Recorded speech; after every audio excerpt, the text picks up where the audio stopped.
Good afternoon, ladies and gentlemen. I'm David Rooney, publisher of the Revelstoke Current, and welcome to In Conversation, our periodic discussion of all things Revelstoke.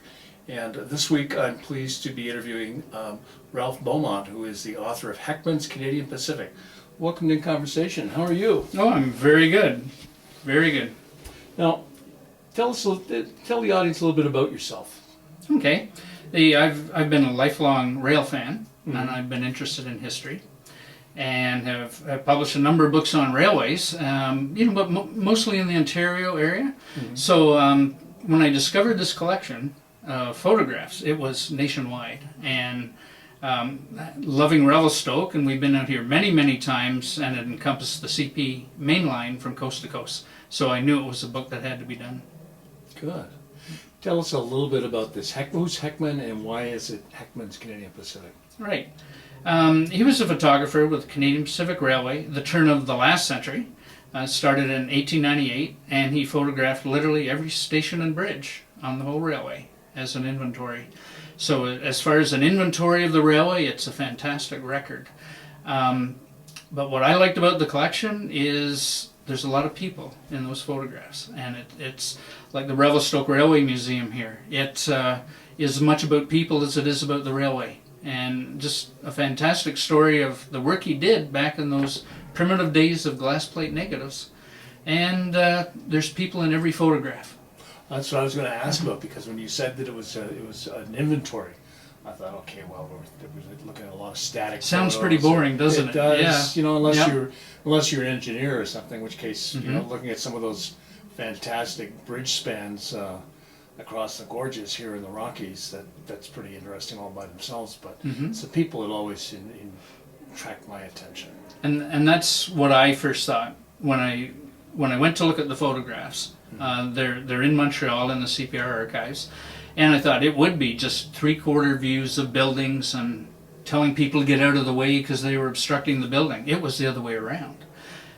There's a great shot of Albert Canyon just to the east of Revelstoke. It's one of my favorite pictures in the book, and there's the station agent and his wife and 5 little kids, and the photographer came to town, and they were dressed in their Sunday best, and that happens from Quebec to New Brunswick right through to Vancouver Island. It's great. It's something we've gotten away from, dressing up in our Sunday best when you're not going to church, isn't it? No, that's for sure. And back in those days, very few people had their photograph taken, and it was done in a professional photography studio.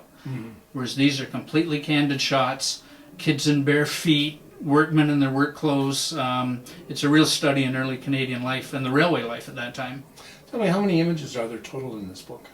Yeah, there's 4,000 in the collection, and there's a little under 10% in the book, so 380 pictures. Wow. Yeah, and it was quite a task to winnow them down to that number.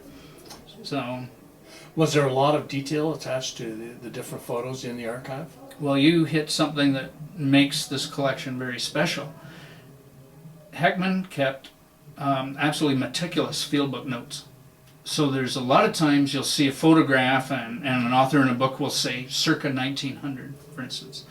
But these, we know exact day that each picture was taken and the exact location to the 10th of a mile along the railway. So it's a great historical record. But I think that the field books coupled with the images themselves are what really make it. How much additional research did you have to do for this? It took about 1.5 years Yeah. to do the book. There's thousands of entries in the field book, so you had to match the field book notes to the pictures.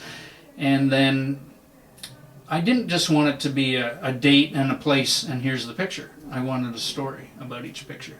And I know the railways fairly well in some areas, but CPR is a big railway covering all of Canada.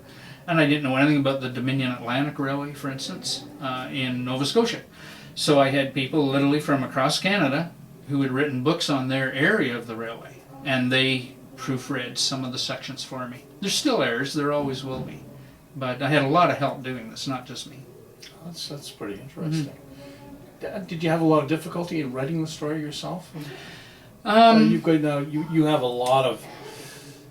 I have the background Yeah. in the writing. I had a very good friend, Rod Clark, and he did the design of the book, and he's a stickler for editing. So he found a lot of the grammatical and that kind of thing. Then there's still a couple errors. I'm not going to say where they are. You have to read the book. Yeah. You had fun doing this. I mean, you're smiling while you're talking here, Oh, so yeah. you obviously got a kick out of doing this. Oh yes, I'm retired, and you get to choose what your projects are, and you can't just sit on the porch drinking beer every day, right? So you need something to be productive. And I met so many interesting people on phone or online, and as we travel, we now meet them in person. Make an effort to stop into the person who helped you you've never met before, just online. But you get to meet them in person, and that's pretty neat. That's terrific.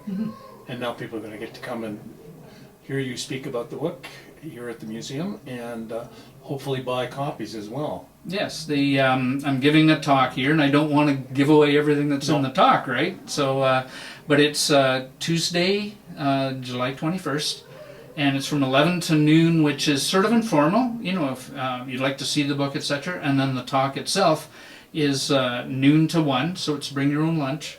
And hopefully there'll be photographs to go with the, we're doing a face-to-face here, but I think the pictures tell the story, so they'll get to see some excerpts from the book. Terrific. Ralph, thank you very much for speaking with me today. I appreciate Great. it. Fantastic. Thank you. And thank you, ladies and gentlemen, for watching, and do come down to the museum and catch Ralph's presentation. Thank you very much.